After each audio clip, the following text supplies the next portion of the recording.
LCDG podcast hors série. Ouais, là je crois que tu m'entends.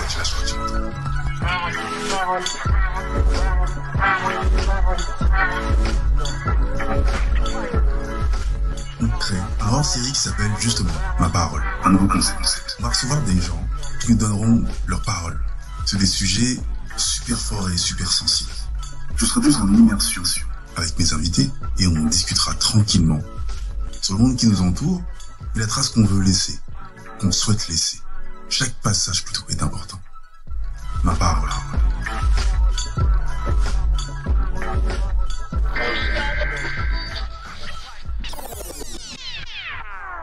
Est-ce que tu jures de dire toute la vérité et rien que la vérité? Je le jure.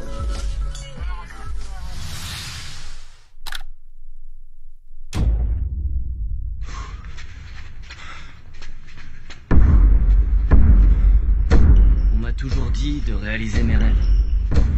Peut-être qu'on dit la même chose à tous les enfants.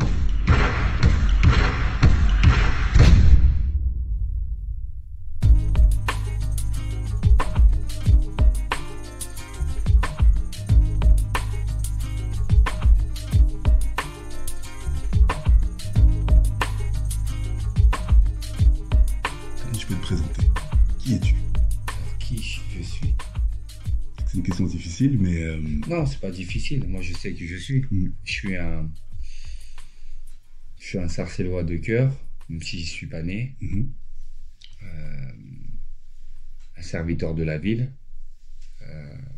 Et je veux être un serviteur de la ville pour tout ce qu'elle m'a donné. Maintenant, si on regarde la partie que les gens aiment et qui brille, c'est ce que j'ai réalisé dans le monde du basket, en venant de Sarcelles et d'autres endroits, parce que j'ai grandi dans plusieurs villes. T'es pas né à Sarcelles? Non, je suis né à Colombes, dans le 92.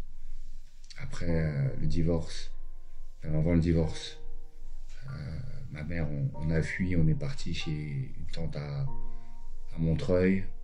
Après, on est parti chez une autre tante à Vauréal, qui est à côté de Cergy. Ouais.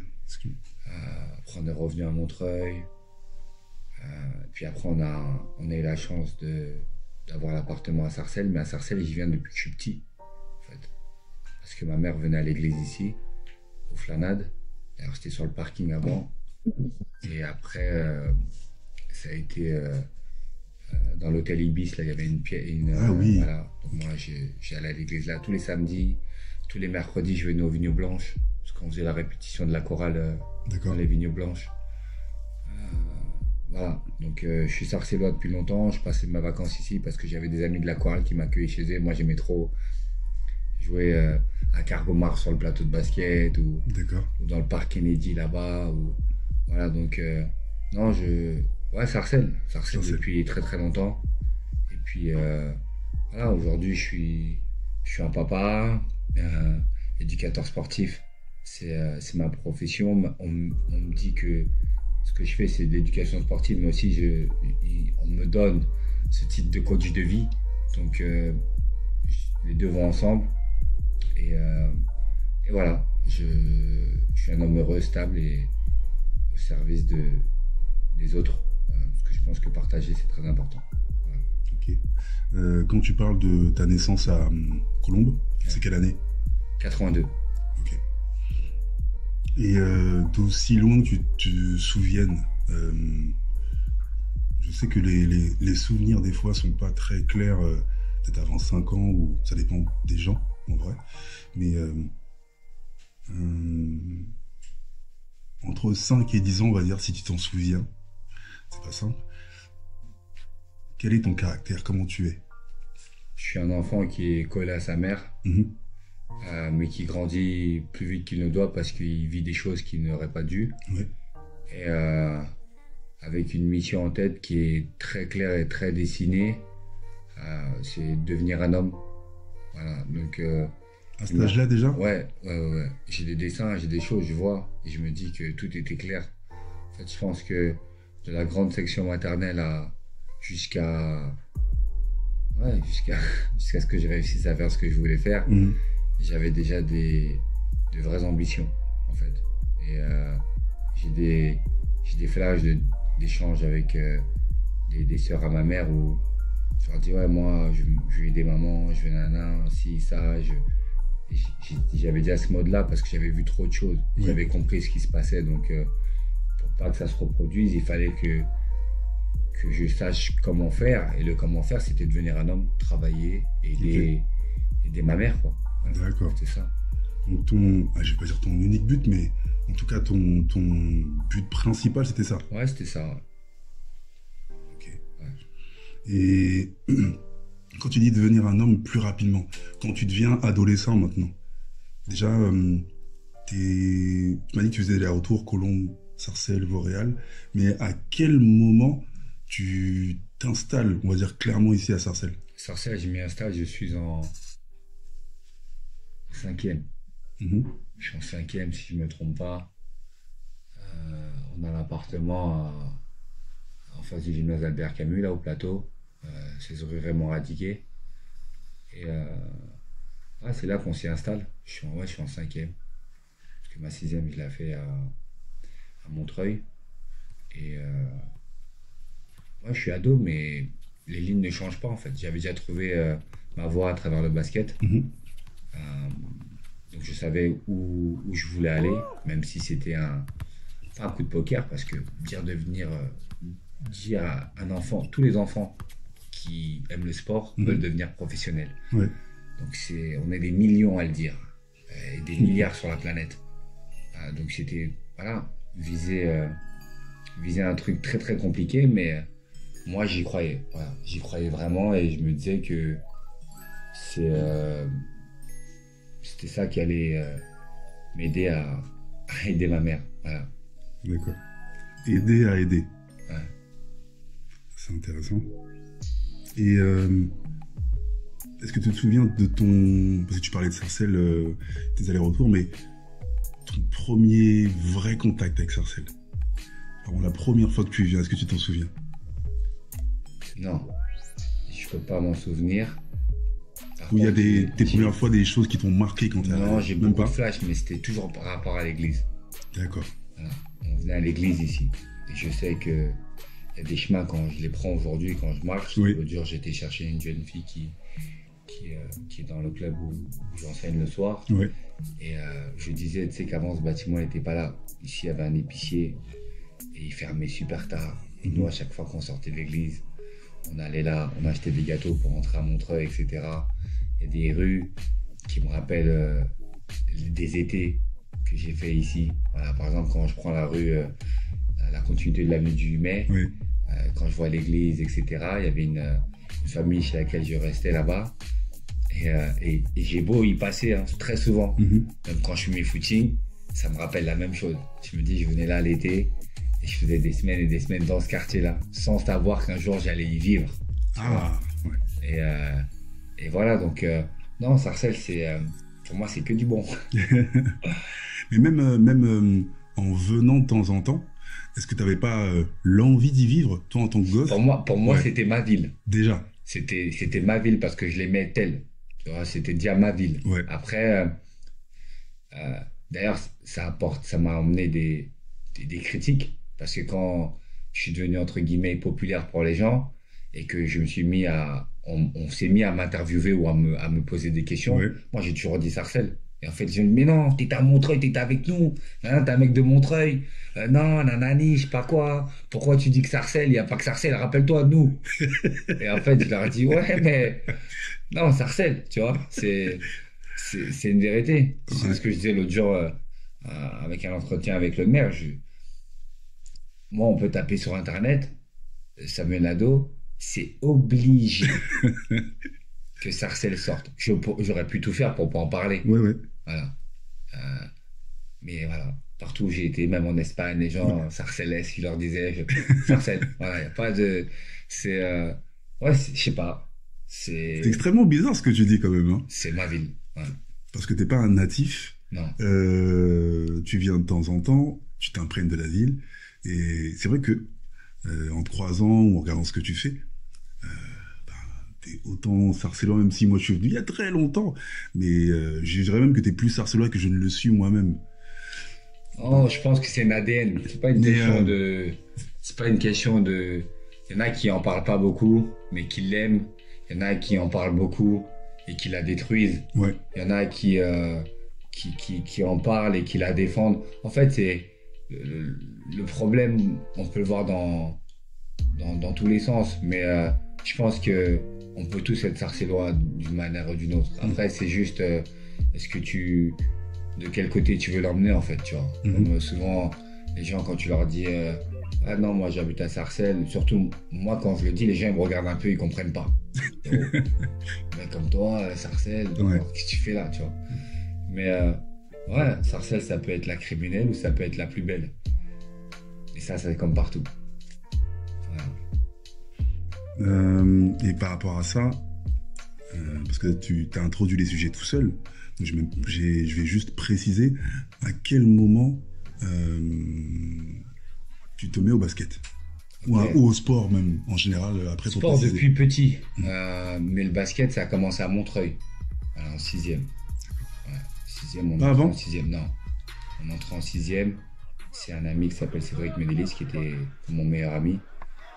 Lui, il venait d'arriver de Guyane, parce qu'il faisait des allers-retours entre Montreuil et Guyane, et il me dit, viens, on joue au basket et tout, et il m'a mis là-dedans. Là, en fait, comme je dis souvent, dès que j'ai touché le ballon, premier panier, boum, sensation de fou malade.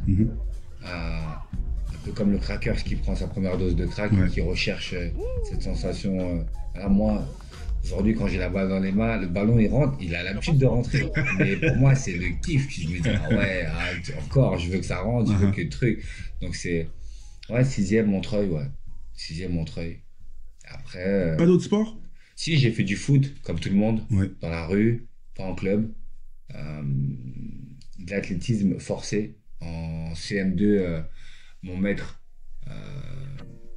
me dit que voilà, j'ai des capacités athlétiques. C'est ce que j'allais te demander. Et il me dit que ça serait bien que j'aille faire un tour au club de Montreuil, qui est le CAM, c'est un des plus grands clubs de France. Et la chance que j'avais, on va dire, c'est que mon voisin, c'était c'est Moustapha, c'est ça. Il était champion de 100 en longueur, je crois. 100 en longueur, c'est ça. Et il entraînait là-bas. Donc je connaissais bien son fils. D'accord.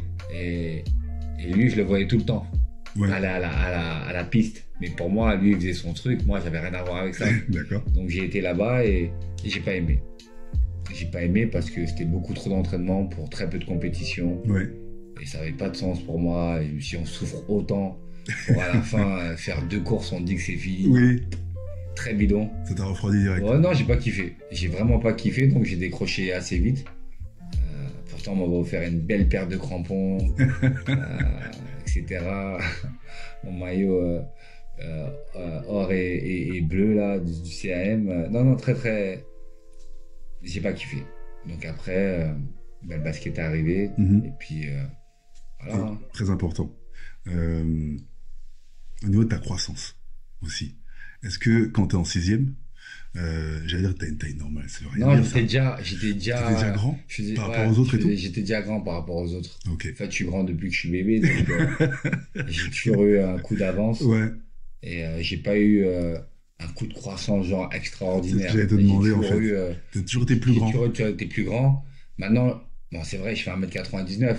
C'est grand, mais j'ai pas eu la sensation de faire un braquage. Tu vas dire, un été, je reviens, boum, je fais des têtes à tout le monde, tu vois. Il y a des gens, ça leur arrive ça. Moi, ça m'est arrivé. Voilà. Et moi, ça m'est pas arrivé. Par contre, c'est vrai qu'il y a des étés où je prenais un peu plus de centimètres. Tu vois, le jean à la rentrée, il est en mode... on voit les chaussettes, tu vois. Donc, tu le mets à l'américaine pour faire style, mais en vrai, c'est pas ça le projet. mais non, j'ai pas eu ce coup de croissance extraordinaire qui fait que j'étais comme les autres et puis d'un seul coup, boum, j'ai dépassé tout le monde. Non. Est-ce que toi, personnellement, ta taille t'a gêné, t'a handicapé, ou pour toi, tu l'as pris naturellement? Non, moi, depuis que je suis petit, ma mère a toujours fait en sorte qu'on s'aime comme on est. Et on m'a blagué, on me dit taillé, vanné, etc. On m'appelait Denver, le dernier dinosaure, parce que j'ai un grand cou, etc. Et franchement, ça m'a appris à répondre, mais moi j'ai toujours aimé être grand. Je me suis jamais dit, oh, pourquoi je suis grand. C'est trop bien d'être grand. Je trouve que c'est moi, je sais pas, je trouve ça beau. Être grand, je trouve ça beau. Je dis pas que petit, c'est laid. Les petits aussi, ils sont mignons. Mais être grand, j'aime ça. Moi, c'est pas quelque chose qui me dérange. Et donc, de la 6e, donc tu touches la balle orange, comme on dit, tu la lâches plus. Je la lâche plus. Ouais. Et là, par rapport, sans faire de comparatif, mais tu fais du street foot, par exemple, voilà, tu kiffes un peu comme tout le monde et tout ça. Mais pourquoi le basket? Tu vas quoi, directement au club? Non, même je pas fais du basket dehors d'abord. Ah, Je fais d'accord. du streetball. Ok. Pendant 1 an, je me forme, etc. Et après, je rentre au club. Et là, c'est où? À Montreuil. Montreuil toujours? Ouais. Ok. Et de là, je vois que tout va vite, en fait. Je me dis, Ah, mais qu'est-ce que t'appelles vite? En fait, je vais en sélection tout de suite. Et je fais tous les trucs tout de suite. D'accord. En fait, je me dis, d'accord. Et puis, on déménage à Sarcelles. Et là, je me rends compte qu'il y a quelque chose en vrai, que je peux faire quelque chose. Beaucoup de gens essaient de me tirer dans leur club, parce que Sarcelles, c'est à côté de Saint-Denis.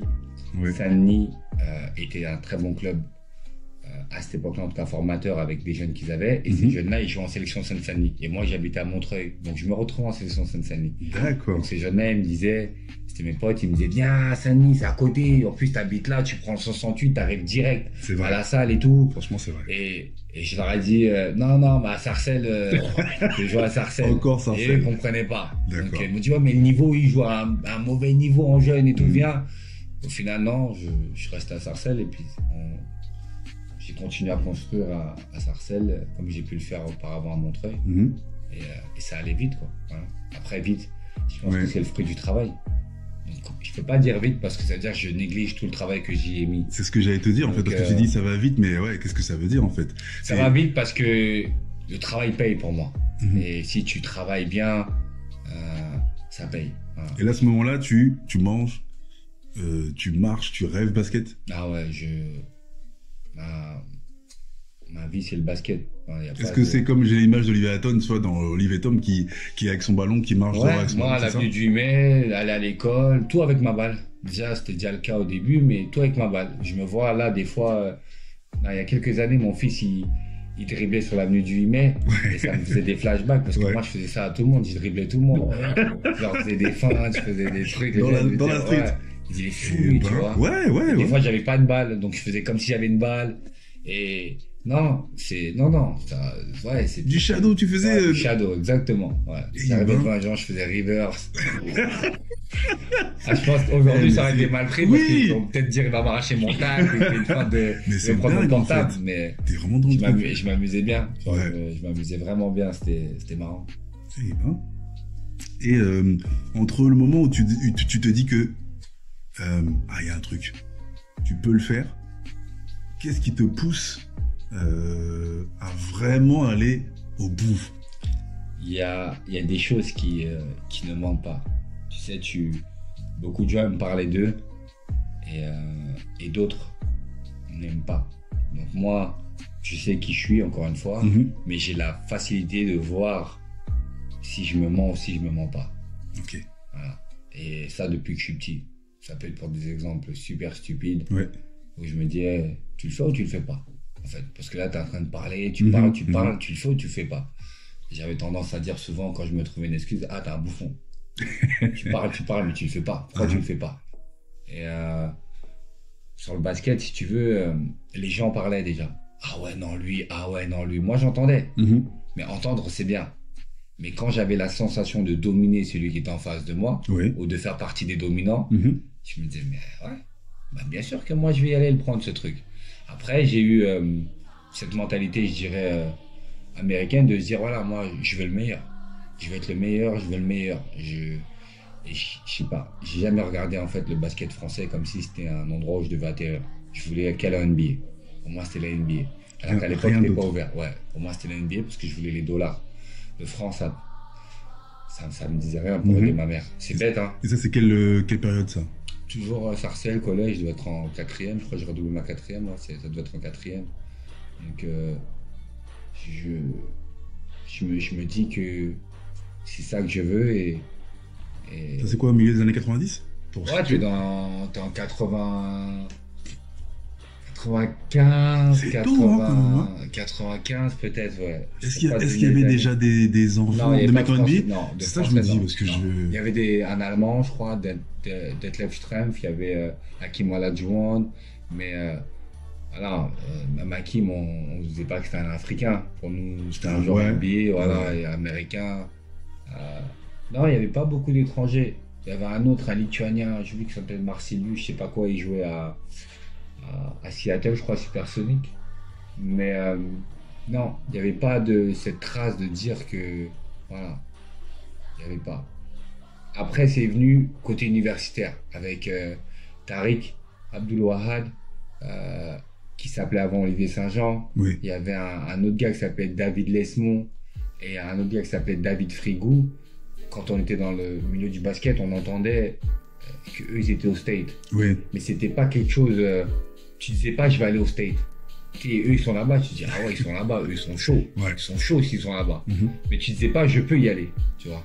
Et c'est ma génération qui a cassé ces murs-là. Parce qu'on est parti... en tout cas, à mon époque, ceux qui sont entre le 78 et 82, 83... Et toi, tu fricotes avec qui dans ces périodes-là? Je fricote avec personne. Moi, j'ai les mecs de Des solos? Je suis dans... Ou un solo? J'ai des personnes qui m'entourent, qui sont des proches, ouais. Comme Yanis Matip, son cousin c'est Sacha Gifa, mm-hmm. Il joue à Levallois, etc. Mm-hmm. Donc ça c'est la manière dont je rencontre Thierry Zig, qui est mon frère de cœur, qui lui est devenu pro, etc. Ouais. Voilà, donc lui me prend sous son épaule. Après il y a des gens ici, voilà, qui décoachent, etc. Mais moi j'étais pas très copain. C'était vraiment le basket et c'est tout. Après j'ai des coéquipiers, mais ouais. Voilà, j'avais des coéquipiers avec qui j'étais très proche, dont un qui s'appelle Frédéric Abubuzi, qui pour moi était le meilleur joueur de ma génération, donc on faisait des choses ensemble, mm-hmm. mais j'étais pas trop dans l'histoire de les potes, tout ça, je sais pas. Sortie, potes, non, tout ça. Sortie jamais. Par contre ça, c'était basket, histoire de meufs. Voilà. Je voulais pas de meufs. C'est là que ça moi, je voulais pas de meufs, je voulais pas de... des filles qui venaient sonner chez ma mère, qui disaient ouais, je suis amoureux de votre fille, tout. Moi, je les insultais, voilà, je pouvais voir une fille mignonne, dire elle est mignonne, ouais. Mais elle fait sa vie, moi, je fais ma vie. Moi, c'est le basket, il n'y avait pas le temps pour ça. Je les voyais, mais on va dire mes camarades ou mes coéquipiers qui étaient dans le game. C'est ça que j'allais te dire. Comment toi tu percevais ça? C'était le game, hein, Sarcelles, les samedis, les mercredis après-midi, quand les parents ils allaient bosser, dans les appartements il se passait des trucs. Ouais. Il y avait de la buée, de la sueur. Genre, moi j'entendais des stories. J'étais à une fois. L'après-midi? Ouais, j'ai flippé. Je vois les gens, ils faisaient des trucs sur les murs avec les enfants des gens. Je me disais, ils sont sérieux. Tu vois, on dirait que t'es à Los Angeles dans les clips de Snoop Dogg. Bah, c'était le truc, hein. Voilà, c'était le truc. Oh, c'est chaud. Mais non, ça n'a jamais été mon délire, ça. Ça, franchement, jusqu'à quand j'ai grandi, hein, j'ai été en boîte un petit peu, mais c'est pas mon truc, ça. Ça n'a jamais été ton truc, en fait. C'est pas mon truc. C'est. Je sais pas. J'ai du mal à. C'est un milieu un peu fake pour moi. On dirait les gens, ils se vendent, ils s'inventent un truc. Je sais pas, ils s'inventent une posture, ils s'inventent un... Tu vois, je sais pas, c'est bizarre. Ah, on est dans la séduction, donc ouais, t'as vu, c'est comme tu dis, c'est une séduction un peu sale parce que ça va à l'extrême. Un mec qui aime danser, qui aime écouter de la musique, je préfère aller le voir dans un truc de danse où il va exprimer son art, tu vois. Un mec qui sait chanter ou qui sait rapper ou une femme qui sait faire pareil de la danse, peu importe, tu vois. Il y a des endroits pour ça, tu vois. Mais là, quand tu viens, tu te mets en mode pump it up, ton jean il est serré, t'arrives même pas à marcher. Toi, tu viens avec ta dernière paire, tu t'essaies de... Je sais pas. C'est mignon, mais c'est trop, comme on dit, fake, tu vois. Pour ce que tu vas en déduire, hein, tu vois. Parce qu'au final, qu'est-ce qui se passe? Tu vas attraper un bisou, tu vas attraper une langue, tu vas attraper un morceau de fesse, mais pour ça, franchement, c'est du boulot, quoi. Ah, c'est vrai que c'est un cheminement, hein. C'est un cheminement, c'est une façon. Après, ils ont le droit. Voilà, c'est un cheminement, c'est une façon de voir les choses. Ouais. Moi, j'y porte aucun jugement, mais c'est effectivement, tu vas, c'est effrayant. Ouais. Tu vois des trucs, c'est effrayant. Et comme tu dis, la ville où tu grandis, Sarcelles, les après-midi, l'ambiance de la ville, l'odeur de la ville, l'asphalte de la ville, c'est quelque chose. Hein. Dans cette période-là, les 90, là, c'est ouais, vraiment... je pense qu'aujourd'hui, ça a un peu changé parce Ça a que tous les grave gens ils changé, voyagent hein. dans leur téléphone aujourd'hui. Oui. Mais ouais, moi, ce que j'aime dans Sarcelles, c'est sa densité, en fait. Les bâtiments, pour moi, je suis à New York quand je suis ici. Et je le dis tout le temps. Moi, j'ai jamais été à New York. Mais C'est- tous ceux qui ont été à New York me disent la même chose. Tu vois, les bâtiments, tout. Après, c'est différent parce qu'il y a beaucoup de briques rouges à New York. Mais la densité, en fait, c'est ça que moi j'aime. Tu tournes ta tête, il y a un building. Tu tournes la boum, il y a un building. Tu vois, il y a des lignes droites. Et puis après, moi, j'aime beaucoup la mixité de Sarcelles. Oui. Par exemple, à Montreuil, j'ai pas connu ça. Il y avait beaucoup de personnes qui étaient originaires au du niveau Mali. voilà, le comparatif, etc. c'est pas du tout pareil, Montreuil. Non. Après, tu vas... Vauréal, pareil, ça se reconstruisait. Donc, il y avait un petit mélange, mais c'était une sorte de nouvelle petite bourgeoisie qui pouvait acheter un pavillon. D'accord. Donc, mais à Sarcelles, tu as vraiment tout. Tu voyais tout. C'est-à-dire que tu peux pas dire, ouais, tu vas vers la gare, il y avait grave des Indiens, des machins. Tu vas dans le quartier, tu vois des Turcs ou des Chaldéens, je sais pas quoi. Tu vas là-bas, tu vois une communauté juive, mais en vrai, c'est des Maghrébins parce qu'ils viennent du Maroc, etc., de la Tunisie. Exact. Même à la gare, il y avait les Antillais, tu vois. Tu vas vers là-bas, bon, c'était peut-être plus l'Afrique de l'Ouest. Ouais. Boum. Mais il y avait tout. Tu vois, tu peux pas dire à Sarcelles, il y a que ça. Non, c'était mélangé, tu vois. C'était vraiment, même au collège, il y avait de tout. C'est bizarre à dire, mais il y a des endroits... La différence entre ta 6e et... Tu m'as dit quoi quand t'es à 5e ici? Ouais, ça m'a 5e ici, je crois. C'est ça. Ouais. C'est pas pareil. Non, c'est pas pareil. Et puis le collège où j'ai été... T'étais à quel collège là, d'ailleurs? j'étais en garde à vue à H24. J'étais à Chantraine. Ouais. Aïe. Tu vois, moi j'aurais dû aller à Gallois normalement.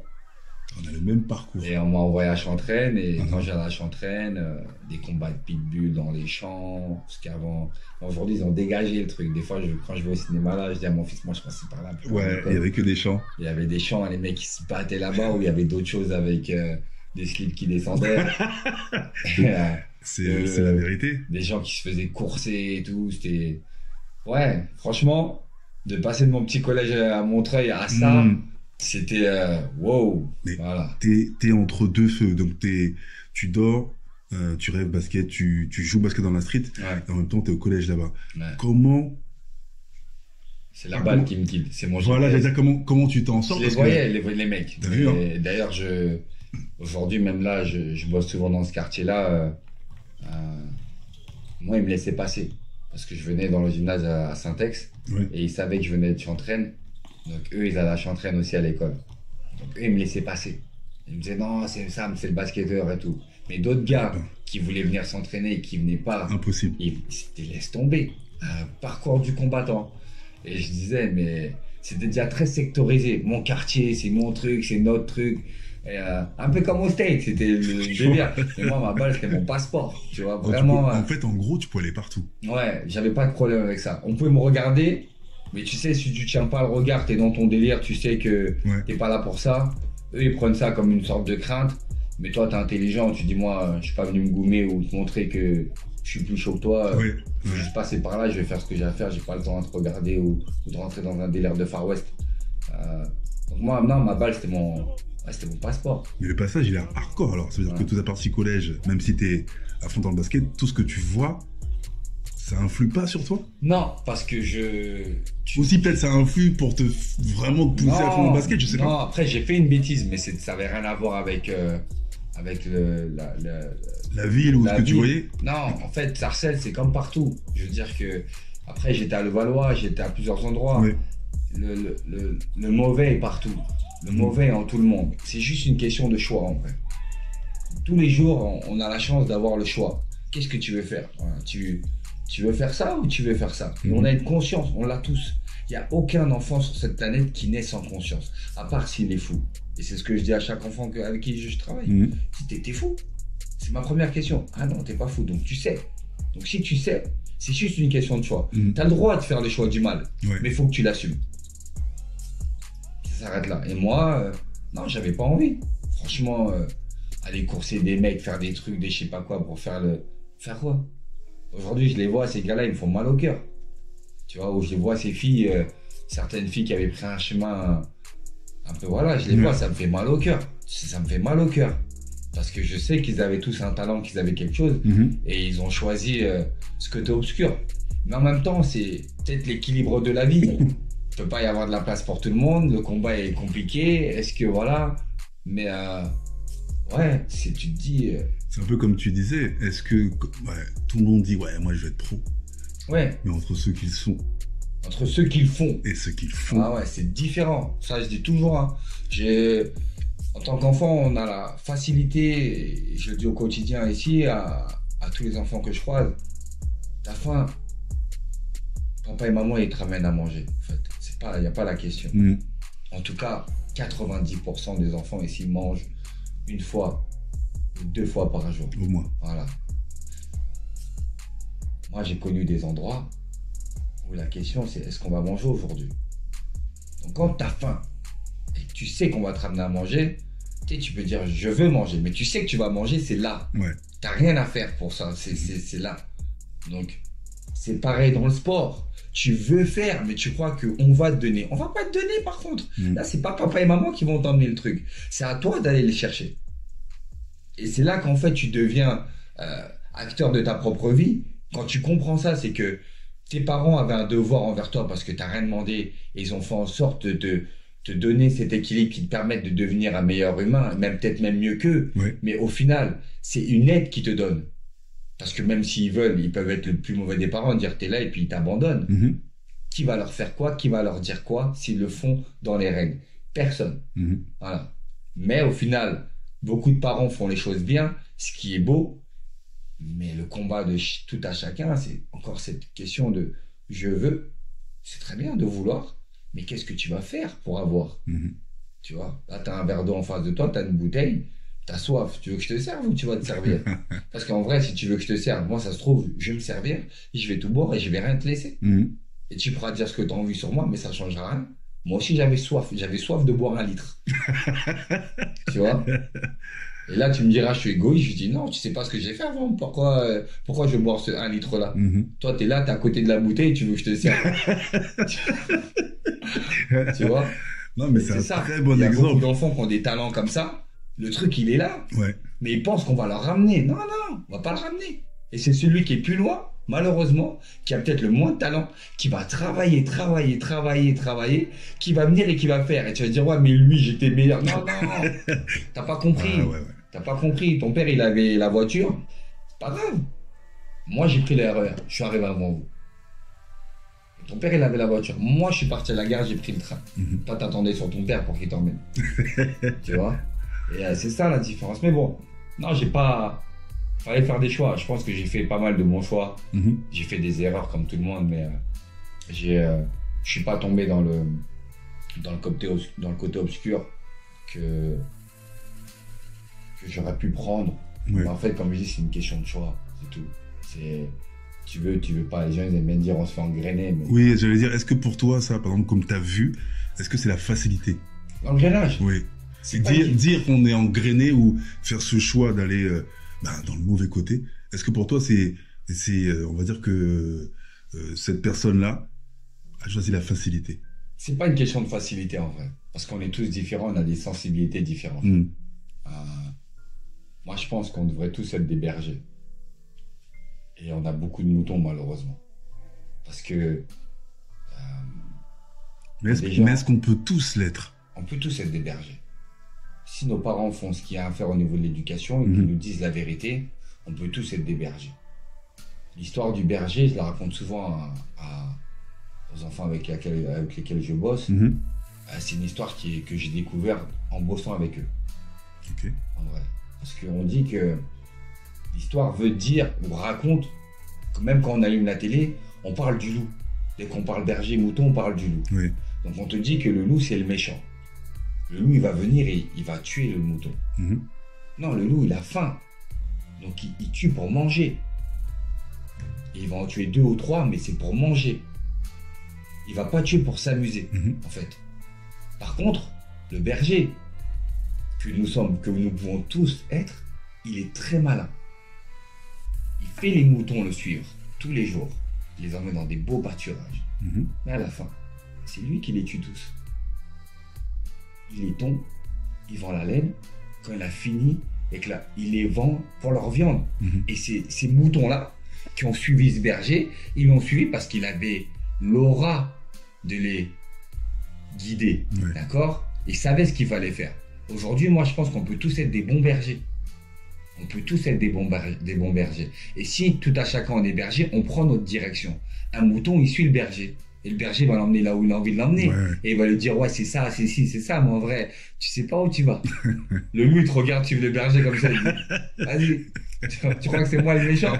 C'est pas moi le méchant. C'est ton gars là. C'est lui qui va tuer ton fils, c'est lui qui va tuer ta fille, c'est lui qui va truc. Donc au final, c'est une question de choix. Après, il y a des gens qui sont engrainables parce qu'ils n'ont pas cette force de caractère. On aura beau dire tout ce qu'on veut, c'est triste. Mais si nos parents font le job, je pense qu'on arrive à bien voir qu'est-ce qui est bon et qu'est-ce qui est mauvais, tu vois. Et dire non, ça je veux le faire et ça je veux pas faire. Et une fois que ça arrive, après c'est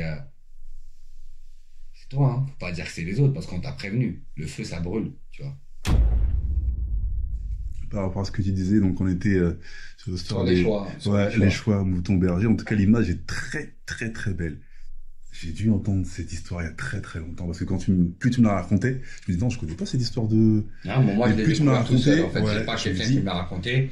C'est que quelque chose, ça. Quand tu regardes bien, c'est vraiment ce qui se passe. Le lion, la lionne, elle va chasser pour manger, mais le chasseur, quand il y va, en fait, des fois c'est même pour s'amuser, tu vois. Ça devient un business. C'est pas la loi de la nature, en vrai. Tu vois ce que je veux dire? Et ça, on a du mal à le comprendre. Mais c'est la réalité. C'est l'homme qui est mauvais. Tu vois. Tu penses que l'homme est mauvais? Ouais, moi je pense que l'homme est mauvais aujourd'hui. Je pense que l'homme est trop égoïste. En fait, on a ce truc. Moi, je l'ai en moi. Je sais pas combien de paires de baskets, je sais pas, j'ai combien de trucs. Je sais pas, je suis mauvais. Mais tu penses que ça c'est mauvais? Bien sûr. L'histoire de la possession, tout ça? C'est pas la possession, c'est j'allais dire en anglais, never enough. C'est jamais assez. Ah. Tu vois. En vrai, on a besoin d'une paire de chaussures. Tu vois. Peu importe la couleur. Le besoin, l'envie, la nécessité, ouais. C'est ça. Et en fait, ce délire dans lequel on se met nous rend des consommateurs. Cette consommation rend service à des gens qui en font un business. Et au final, si tu regardes la chaîne, on est toujours en fait. On est mêlé à du sale, tu vois. Et puis on s'en détache très vite parce qu'on se dit qu'au final, ouais, mais non, ah, t'es dedans, tu vois. Ouais. C'est ça. Donc quand je dis que l'homme est mauvais, c'est une généralité parce qu'en vrai, on pourrait faire tellement mieux et simple, mais en fait, on veut pas. Et c'est pour ça que il y a eu toutes ces conquêtes, il y a eu toutes ces destructions, il y a eu toutes ces jalousies. Etc. Parce qu'en vrai, c'est toujours je veux plus. Je veux plus, je veux être le dominant. Sur la pyramide, j'ai envie d'être en haut, tu vois. En vrai, notre vie, ça devrait être une ligne droite où tout le monde est au même piédestal. Mais on a créé des pyramides et les gens, ils montent, ils sont en haut, mais ils oublient que le socle, c'est quand même des gens du bas, tu vois. Et puis il y a ceux du milieu qui se disent, ah, moi, je suis pas mêlé. Ça peut être mon cas à moi, tu vois, d'une manière ou d'une autre, si j'ai pas de sensibilité, dire. Je suis pas en train de souffrir, je suis pas dans le luxe non plus, mais ça va. Je suis bien. Tu vois, voilà. Et ça, je dis qu'on est mauvais, mais moi, dans mon quotidien, j'essaie de rendre du mieux que je peux. C'est dire ça. Comment tu le transmets toi dans ton quotidien? Moi, j'essaie de partager. Sincèrement, c'est pas que ça me fait du bien parce que ce partage, il est nécessaire. Je pense que chaque humain doit partager. C'est créer des ponts. Ce que je veux pour moi, je le veux pour toi, en fait. Et si on arrive à voir comme ça, on va trop loin, tu vois. On va trop loin. On serait pas là où on est aujourd'hui. Je veux dire, les capacités qu'on a de créer, de faire des choses, l'intelligence qu'on a, etc. Si on la partageait et qu'on la bloquait pas, etc. et qu'on essayait de s'accepter, de se comprendre, tous, le film, il est fini, en fait. Et est-ce que ton parcours spécifique dans le monde du sport et maintenant comme tu dis, en tant que, qu'on a dit, entre guillemets, coach de vie. Concrètement, pour que les gens comprennent, est-ce que l'histoire, par exemple, du mouton, ça représente ton quotidien? Est-ce que toi, tu essaies de transmettre? Moi, je dis à tous mes enfants, d'ailleurs, j'ai un jeu souvent en début de cycle, où je regarde, j'annonce une zone, etc. Et je vois celui qui suit l'autre parce qu'il ne sait pas où il va. Et je lui dis non, t'as pas le droit de faire ça. Je préfère que tu te trompes. Parce que si tu te trompes, en fait, tu vas te dire ah ouais, j'aurais pas dû. Alors que si toi, tu prends le chemin de l'autre, t'es parti là-bas, mais tu sais pas pourquoi. Tu suis lui parce que tu penses que lui, il a raison. Mais ça se trouve, il adore. Et lui, il t'a emmené dans l'égarement. Donc en fait, je veux que chacun d'entre eux puisse avoir ce lead. Tu vois, dire moi, je suis un leader à ma manière. Voilà. Toi, tu seras un leader à ta manière. Et il y a de la place pour ça. C'est pas un problème. Tu vois ce que je veux dire? C'est comme la relation femme et homme. Aujourd'hui, elle est biaisée. L'homme, aujourd'hui, il écrase la femme. On ne sait pas pourquoi, depuis la nuit des temps. Mais quand on regarde la femme, pour moi, c'est une super héroïne, tu vois. Tout à l'heure, je faisais pareil, je t'ai dit un interview avec une jeune fille. C'est ce que je lui disais, parce qu'elle m'avait fait un questionnaire sur le genre. Et pour moi, la femme, on l'écrase parce qu'on connaît sa puissance, en vrai. C'est juste ça. Et l'homme, il a c'est là que je dis qu'on est mauvais, en fait. On laisse pas la place. On veut pas que ça grandisse trop si on le domine pas, en fait. Tu vois. C'est bizarre, mais c'est comme ça, tu vois. Un arbre, quand il pousse droit, l'homme, il l'aime bien. Il le laisse grandir, ça le dérange pas parce qu'il maîtrise. Il dit bon, voilà. Mais quand un arbre commence à partir à gauche, à droite, il est heureux, il s'épanouit, il va. Hein, on va commencer à lui couper les bras. Toi, faut que je te taille parce que tu commences à prendre trop d'espace, tu vois. Alors qu'en vrai, une planète remplie de feuilles ne ferait de mal à personne. Tu vois. Oh, clairement. Et par rapport à ton parcours de vie aujourd'hui, qu'est-ce que là c'est quelque chose en plus, hein, mais qu'est-ce que tu dirais à quelqu'un de ta génération que tu as vu il y a 20 ans par exemple et que tu vois qui est dans je sais pas, dans une situation mauvaise, qui est dans la galère et pourtant vous avez grandi ensemble, le fait que toi t'as fait ton choix, tu es là où tu es, lui il a fait ses choix, il les a assumés, il est là où il est, vous vous croisez dans la rue, qu'est-ce que tu lui dirais? Ou est-ce que tu lui parlerais même? Je dirais bonjour. Ça serait le premier mot. Après, j'aurais presque rien à lui dire.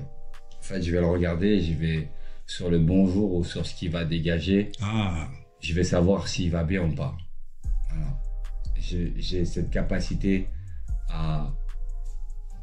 C'est comme des ondes. C'est bizarre. Tu vois, si la personne elle est bien, tu sens l'onde positive. Okay. Et si elle est pas bien, même dans son bonjour, tu vas le voir assez vite, tu vois. Même si peut-être qu'elle est heureuse de te voir, tu vas voir si la personne elle est dans la souffrance ou pas, tu vois. Et tu fais ça depuis longtemps? Ouais, ça a toujours été. En fait, moi, quand je dis bonjour, c'est un bonjour sincère. Et les gens vont dire bonjour, mais en vrai, ils s'en tapent de toi, tu vois. Ils t'ont pas, ils te scannent pas. C'est vas-y, bonjour, tu vois. Mais moi, c'est un bonjour sincère. Donc, quand je te dis bonjour, c'est comme si je te scanne. Tu vois, et je te dis bonjour et je te regarde, tu vois, je vois. Et c'est dur à expliquer, mais tu arrives à ressentir, tu vois, quelqu'un qui est bien ou qui est dans la souffrance ou qui est pas dans une bonne passe ou quoi, tu vois. Donc, à partir de là, si lui s'expose et qu'on prend un temps pour parler, je enverrai de la force. Je dirais, j'espère que voilà, les choses iront, voilà, ou courage, etc. Mais je serai pas là pour lui donner des leçons. D'accord. En fait, je suis pas un donneur de leçons. Maintenant, qui a le droit de donner des leçons? Je veux dire, on fait nos choix. On peut les partager ou on peut se mettre à nu, il n'y a pas de problème, mais non, je peux t'encourager, tu vois. Après, c'est trop facile de donner des leçons. Et bon, pour finir, comme tu as vu que c'était la fin, effectivement, si tu devais résumer ce que tu as écrit, c'est toujours, on peut toujours acheter ton livre? On peut toujours l'acheter de manière différente. Aujourd'hui, on peut me contacter sur mon réseau, là, sur Instagram, sur Samuel Nadeau World. C'est quoi le titre de ton livre? Rien que pour toi, maman. Okay. Donc, souvent, je dis aux gens, je vous l'envoie et après, vous me payez, il n'y a pas de problème, c'est 15 €. En fait, c'est pas un business. Ce livre, c'est, comme je dis, depuis le temps qu'il est là et qu'il continue à vivre. Ouais. Pour moi, c'est un truc magique. C'est vraiment magique.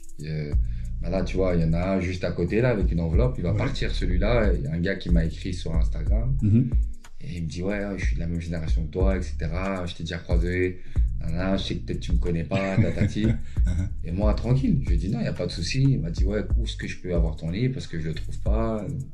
Il y a des gens qui le vendent à je sais pas combien, là, sur, je sais pas ce qu'ils cherchent à faire. Sur la plateforme? Ouais, c'est bizarre. On m'a dit qu'ils l'ont vu à des prix extraordinaires. J'ai dit, les gens essayent de peut-être, voilà, mais, non, moi, c'est un outil de partage.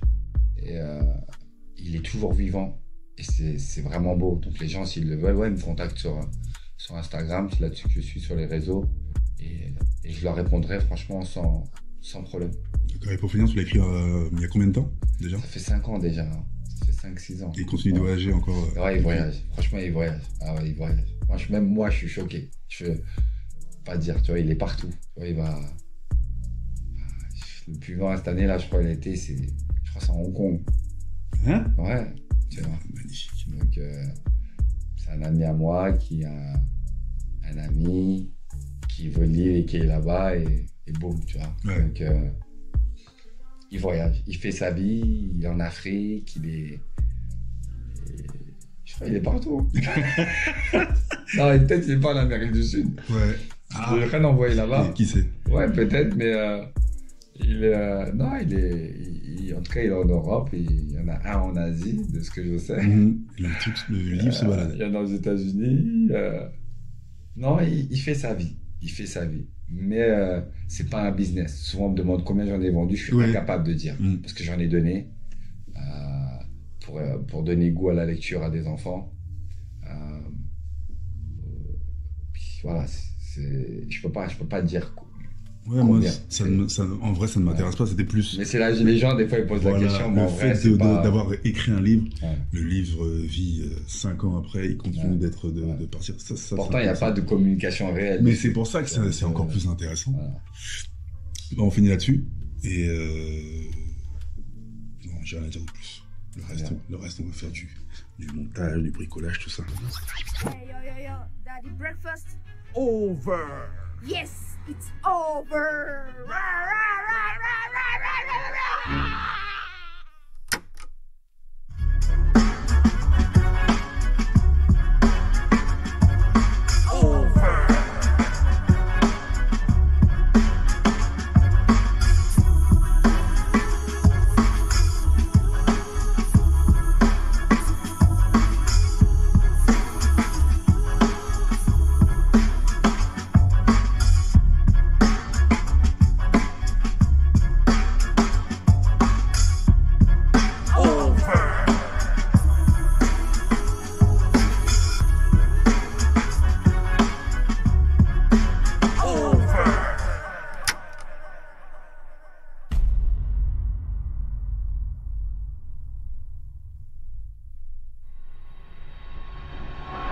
Est-ce que tu jures de dire toute la vérité et rien que la vérité? Donc vous pouvez nous retrouver partout sur toutes les plateformes de podcast. N'hésitez pas à télécharger le nouveau QR code spécial Ma Parole. Et vous pouvez nous retrouver sur toutes les plateformes de podcast. Partagez, likez, commentez, n'hésitez pas. Parlez-en autour de vous. Peace et à bientôt.